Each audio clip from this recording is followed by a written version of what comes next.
때문에요. 정말 시간을 잘 활용해야 된다 그러시면서 이제 전체적인 시간에 대한 것들 잘 지켜달라라고 하는 요청을 계속 제가 받고 있습니다. 그래서 오늘은 약간 짧게 오늘 말씀 좀 나누도록 하겠습니다.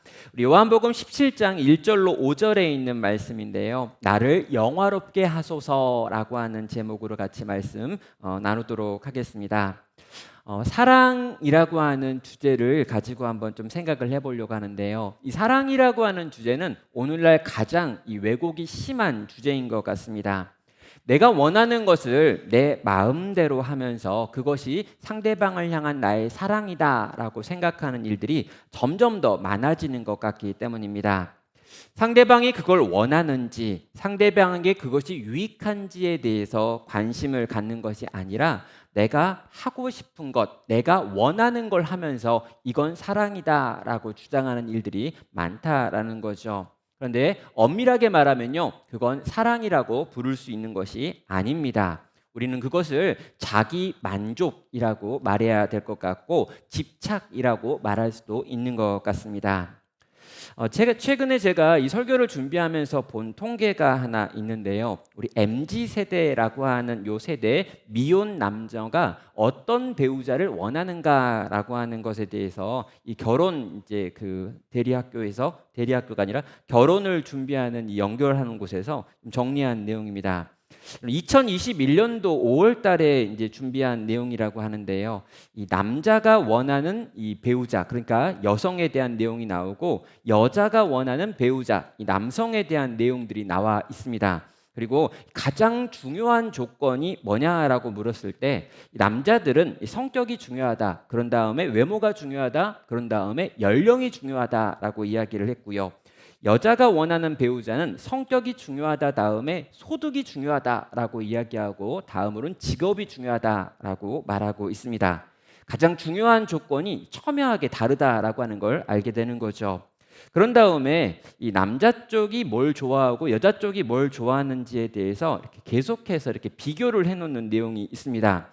이 비교 내용을 제가 쭉 읽으면서 나온 결론이 뭐냐면 저는 결혼하기 어려웠겠다라고 하는 결론에 도달을 했습니다.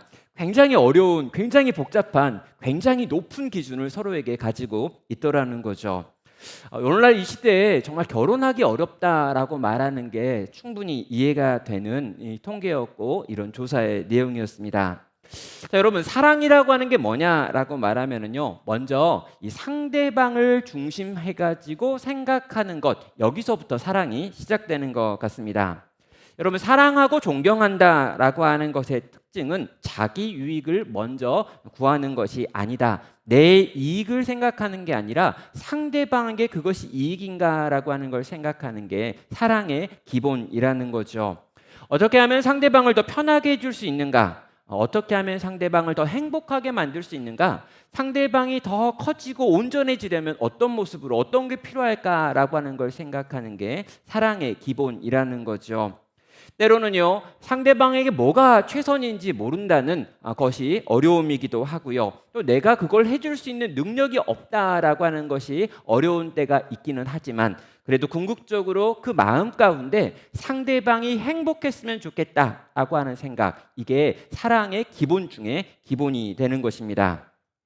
자, 이렇듯 온전한 사랑의 기본은요, 상대 중심성이라고 하는 것입니다. 그러나 이렇게 우리가 상대를 중심으로 해서 그 사람을 진짜 사랑한다고 할지라도요, 그 사랑 속에 나 중심, 자기 중심성이라고 하는 요소가 100% 사라질 수 있는 건 아닌 것 같습니다. 우리는 끊임없이 사랑하면서도 계산하기 때문인 거죠. 본래 사랑이 그런 건 아니야 라고 하는 걸 알고 있습니다. 그러나 은연중에 우리는 끊임없이 계산합니다. 내가 하고 있는 이 행동, 내가 하고 있는 이러이러한 것들이 나중에 어떻게 돌아올 것인지에 대해서 생각하는 마음이 있다라는 거죠.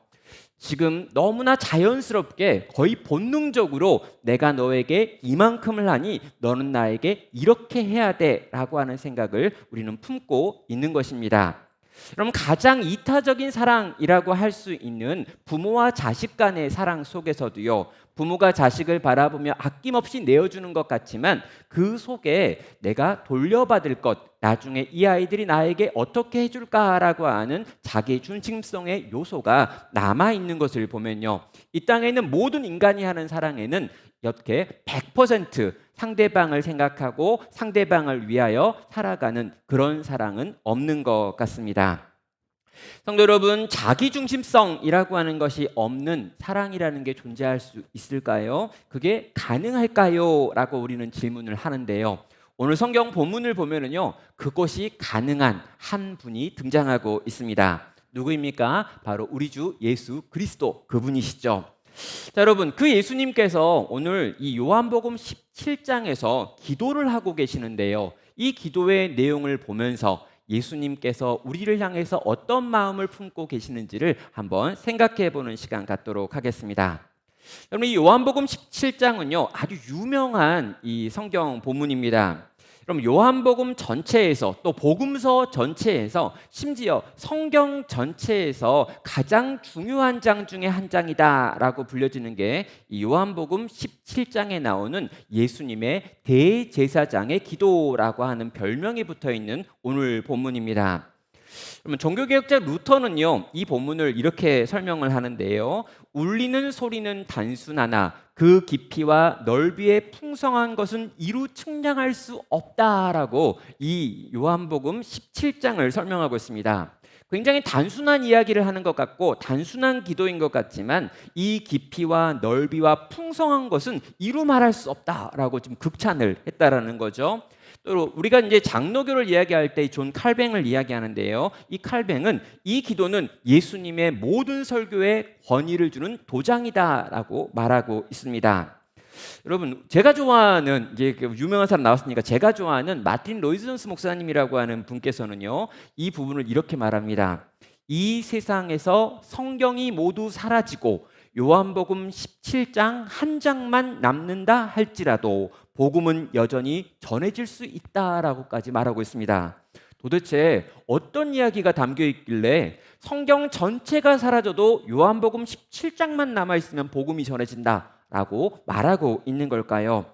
저는 이 요한복음 17장을요, 언젠가 풍성하게 전체를 좀 다뤄볼 기회가 있을 거다라고 생각을 하는데요, 오늘은 1절부터 5절에 있는 핵심을 좀 다루고요, 우리가 수련회 가가지고 20절부터 26절까지 있는 내용을 다룬 다음에 이후에 시간을 더 내가지고 나머지 부분까지 한번 살펴보려고 합니다. 그럼 이 요한복음 17장이 어느 때 어떤 배경으로 주어지는지 아는 게 필요합니다. 왜 이게 중요하냐라면요, 예수님께서 아주 긴 마지막 설교를 제자들에게 한 다음에 이 설교를 끝내고 이어서 하는 기도가 바로 이 17장에 있는 기도이기 때문입니다. 예수님께서 십자가에 달리시기 전에요, 유월절 식사를 제자들과 함께 하기를 원하셨습니다. 그리고 그렇게 해가지고 유월절 식사 자리가 준비가 되었고요, 예수님께서는 이 제자들과 마지막 식탁에서의 모임을 가지셨죠. 그리고 그렇게 식탁에서 예수님께서는 마지막으로 굉장히 긴 제자들을 향한 설교를 하셨습니다. 그 내용이 요한복음 14장부터 16장까지 나와 있는 내용들이죠. 내가 너희를 떠나겠다라고 하는 내용이 나옵니다. 그리고 그 내용에 충격을 받은 제자들이 나오죠. 그리고 그 제자들을 향해서 내가 너희를 떠난다 할지라도 너네는 열매를 맺을 수 있다라고 이야기를 하고요, 내가 열매를 맺을 수 있는 방법은 내 안에 거하는 것이다라고 하는 포도나무 비유 같은 것들을 들려주십니다. 그런 다음에 그런 삶을 살 수 없는 그들을 불쌍히 여기시면서 성령을 너희 가운데 보내주겠다라고 하는 약속의 말씀도 하고 계시지요.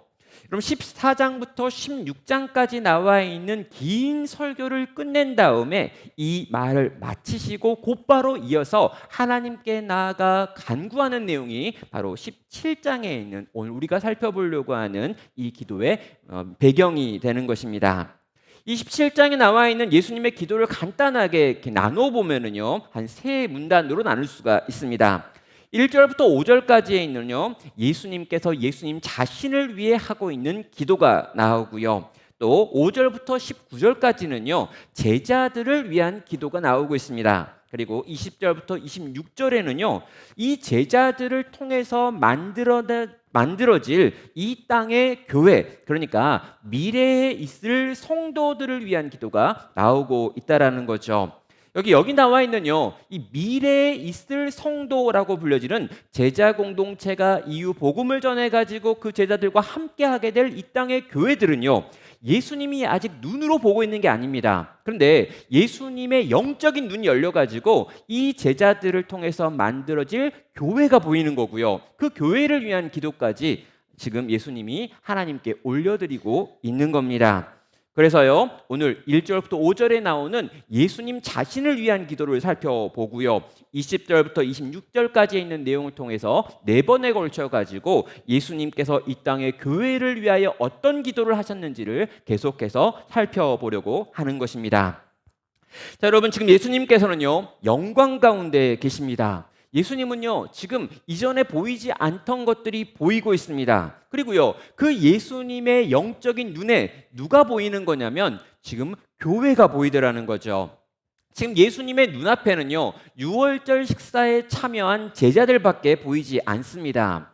몇몇 안 남은 소수의 제자들, 이 12명의 제자들밖에 없는데요, 그 제자 공동체에게 열심히 설교를 하신 다음에 그 제자 공동체를 위하여 기도하셨는데요, 그 기도가 거기서 끝나는 것이 아니라 앞으로 이 제자들을 통해서 만들어질 이 땅의 교회라고 하는 눈에 아직 보이지 않는 것들을 보면서 하나님께 기도를 올려드리고 있다라는 거죠. 이것이 무엇입니까? 지금 예수님께서 우리를 보고 기도하고 있는 거예요. 우리를 품고 기도하고 있는 겁니다. 이 땅의 교회, 나타날 교회를 품고 나타날 성도들을 바라보면서 너희를 위한 기도를 올려드리는 것이 오늘 우리가 살펴보려고 하는 내용이 된다라는 거죠.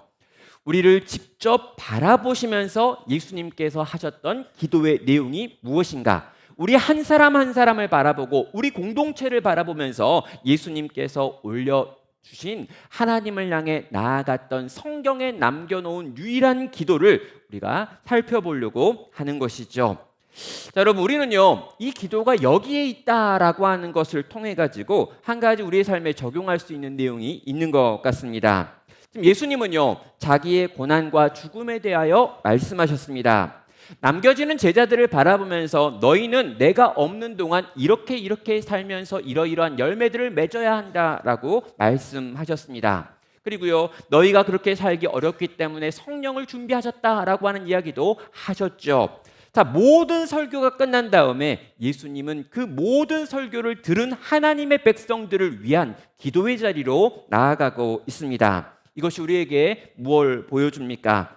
여러분, 기도하지 않는다면, 정말 하나님께서 은혜 부어주지 않는다면, 하나님이 우리에게 이러한 일들이 가능하게 하지 않는다면 우리는 들은 말씀대로 살 수 없다라고 하는 걸 알게 되는 것이죠. 그래서요, 이 종교개혁자들과 그 이후에 이 신앙을 갖는 모든 교회들은요, 하나님의 말씀을 듣고요, 그 말씀을 품고 하나님께 나아가 기도하는 시간이 있었던 것입니다.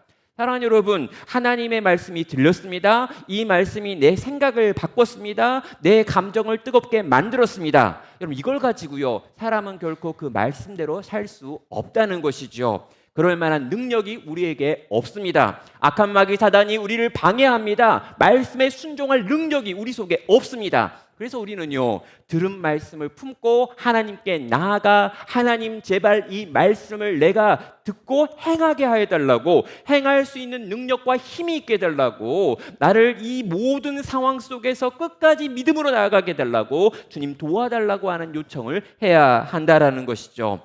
기도하지 않고는 너희는 너희에게 주어진 이 명령에 순종할 수 없다라고 말씀하시며 주님이 직접 기도의 자리에 나아가 기도하는 모습을 보여주는 것입니다. 성도 여러분, 성도의 삶은 결코 쉽지 않습니다. 주님께서 원하시는 삶의 방식으로 살아간다라고 하는 건 인간으로서는 불가능합니다. 그래서 이 불가능을 가능하게 만들어내시는 하나님의 도움을 구할 수밖에 없다라는 거죠. 주님, 우리를 도와주시옵소서. 정말 주님 뜻대로 살게 하여 주십시오.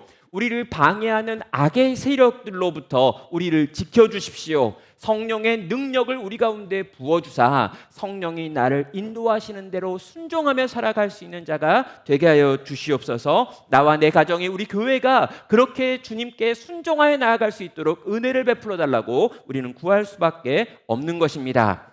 사랑하는 성도 여러분, 기도하지 않고는 절대로 이 땅에서 성도로 살아갈 수 없음을 기억하며 다시금 우리의 삶 가운데 기도의 시간을, 우리의 삶 가운데 기도의 공간을 만들고 확보할 수 있는 여러분 되시기를 주의 이름으로 축원합니다.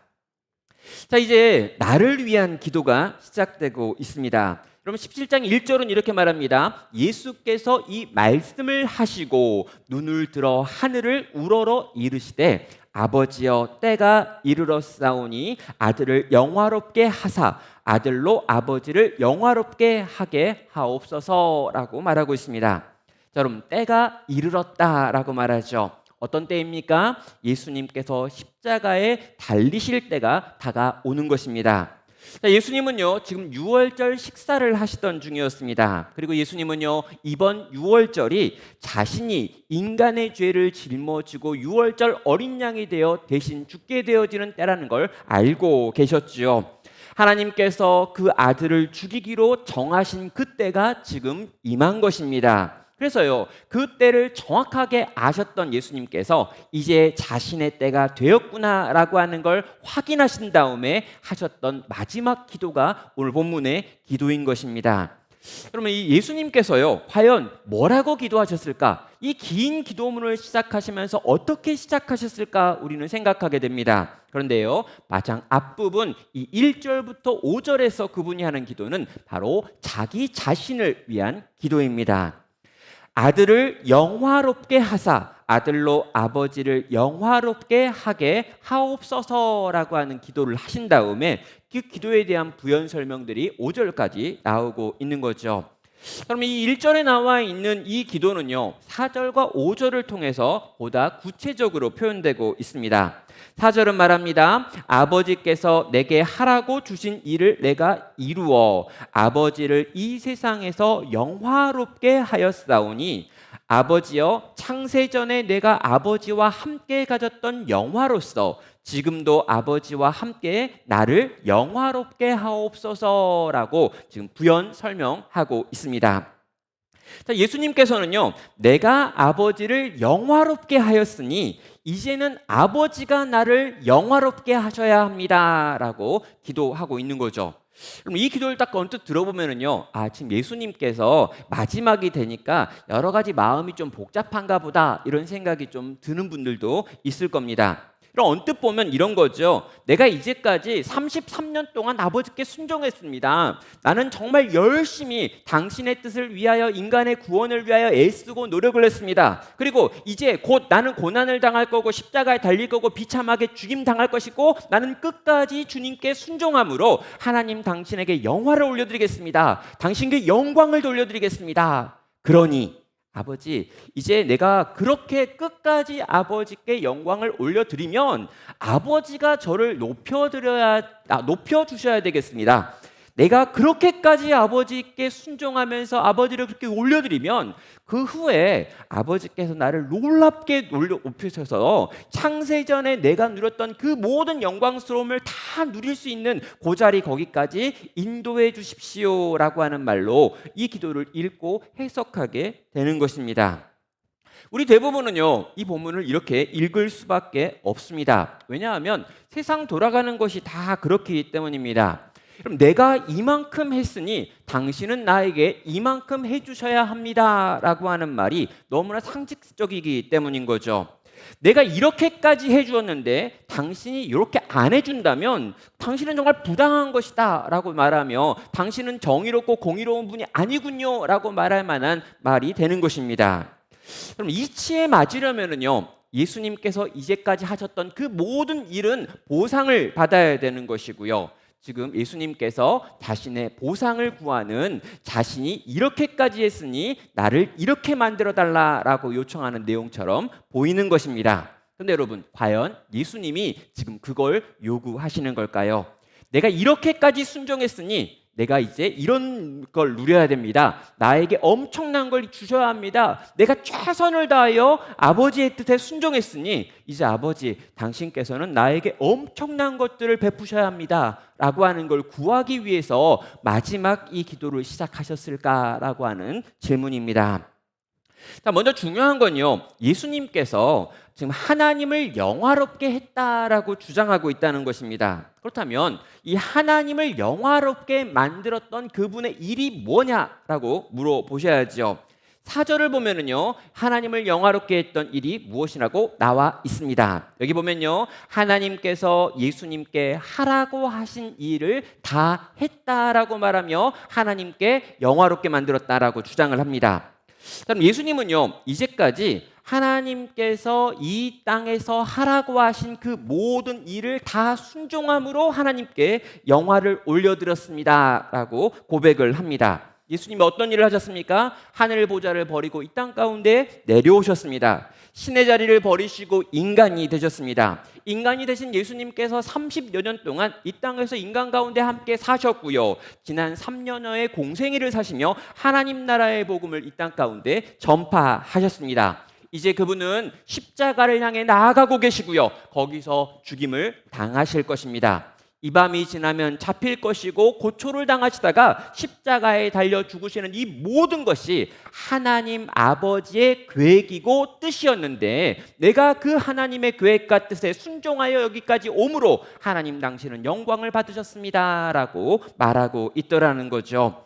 사랑하는 여러분, 하나님이 이 세상에서 영화롭게 된 모든 것들은요, 바로 예수님께서 이 땅 가운데 행하신 인간을 향한 구원을 위한 수고였던 것입니다. 자, 여러분 5절에 보면은요, 아버지여 창세전에 내가 아버지와 함께 가졌던 영화로서 지금도 아버지와 함께 나를 영화롭게 하옵소서라고 하는 요청이 이어지고 있습니다. 여러분, 예수님께서 지금 요구하고 있는 게 뭐냐면요, 아버지가 누리고 있는 그 영화를 나도 누리게 해달라라고 하는 요청입니다. 이게요, 단지 그냥 자리를 회복하게 해달라라고 하는 기도인 걸까요? 그렇지 않습니다. 그러면 아버지를 영화롭게 만드는 것은 무엇이었냐면 아버지의 뜻인 인간의 구원을 이루는 일이었습니다. 그렇다면요, 아들이 아버지의 영화를 함께 누리겠다라고 하는 건 뭐냐면요, 동일하게 인간의 구원이 완성되는 것, 바로 거기에 있다라는 것이죠. 예수님께서는 지금 십자가의 무능한 모습으로 달리시고 죽임을 당하실 것입니다. 아무것도 할 수 없는 시신이 되실 것이며 아무것도 할 수 없는 상태가 되어 무덤에 갇히게 될 것입니다. 여러분, 예수님은요, 십자가에 달린 이후부터 아무것도 할 수 없습니다. 그때 예수님께서 하나님을 향해 나아가 기도하는 것이 뭐냐면, 하나님 당신의 뜻을 이루기 위하여 나는 십자가에 달리고 죽을 것인데 그 이후에 일어나는 모든 일들, 인간을 위한 구원의 모든 역사를 이루시는 것은 이제 당신의 영역이고 당신이 해야 될 영역이기 때문에 이 인간의 구원을 완성시키시는 아버지 당신의 영화를 만들어내시는 그 일을 오늘 나를 통해, 오늘 나의 희생을 통해서 이루셔야 한다라고 강구하고 있는 것입니다.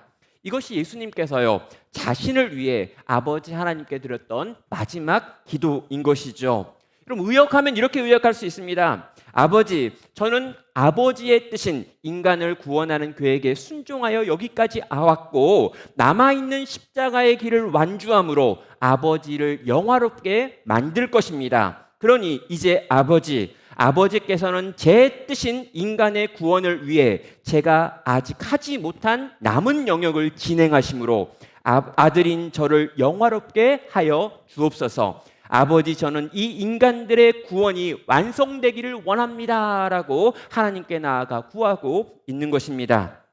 사랑하는 성도 여러분, 예수님께서는요, 끝까지 자기 자신을 위해 구한 적이 없다라는 것입니다. 그분은 그의 마지막 기도조차도요, 우리를 위해 한 기도였던 것입니다.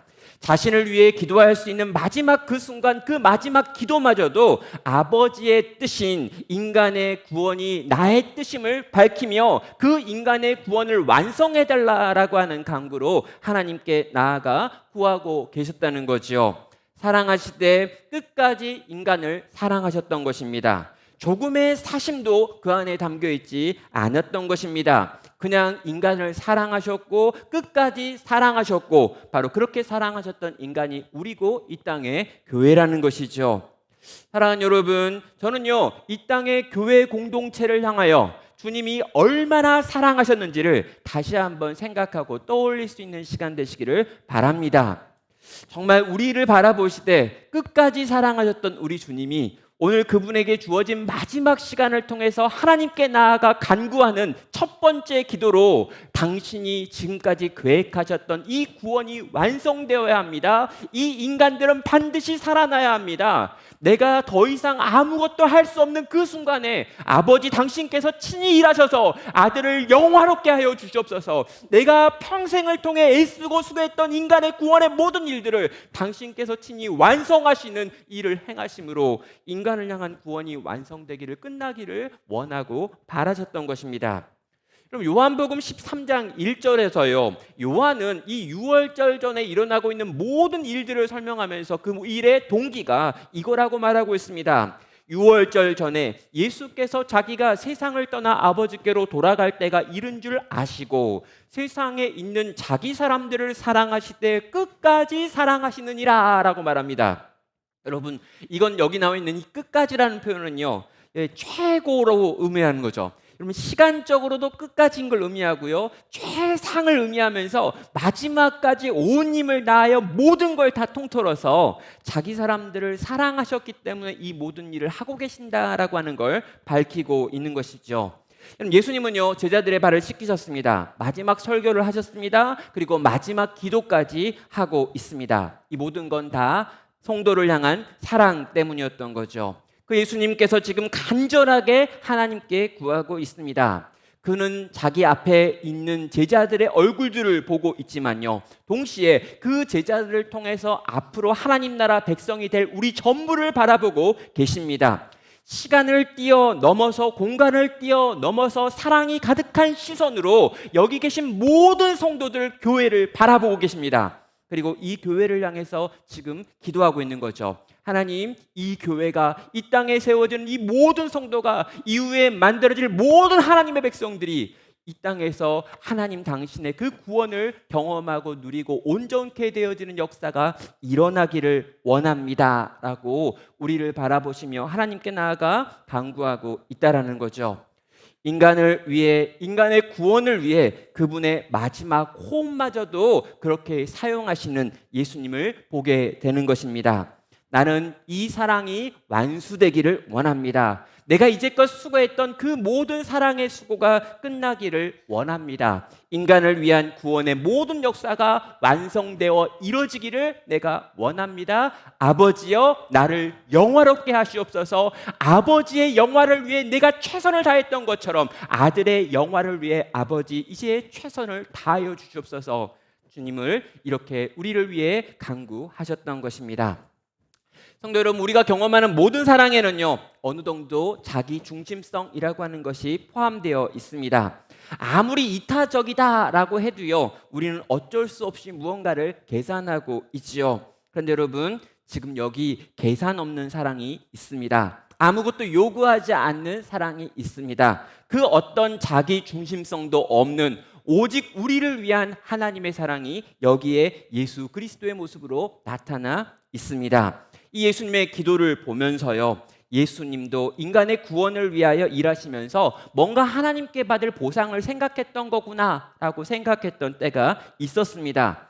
예수님도 하나님께 뭔가 원하는 게 있네 라고 생각하면서 역시 나랑 좀 친한 면이 있어, 예수님이 그냥 신인 줄 알았는데 우리 같은 면이 있어 라고 생각했던 때도 있습니다. 그런데 여러분, 말씀을 자세히 보니까 그게 아니었던 것이죠.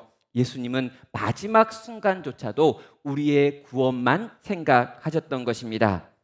사랑하는 여러분, 예수님은 온전히 그리고 완전히 우리를 사랑하신 분이십니다. 자, 여러분, 이 완전한 사랑이 우리 가운데 있고요 이 완전한 사랑의 기도를 우리가 보았습니다. 그래서 여러분, 이 기도를 듣고 이 기도를 보고 이 기도 가운데 드러난 이 완전하신 주님의 사랑을 경험한 하나님의 백성들인 우리 성도는 그럼 어떻게 반응해야 되는 걸까요? 여러분, 그 주님을 사랑해야 하는 것입니다.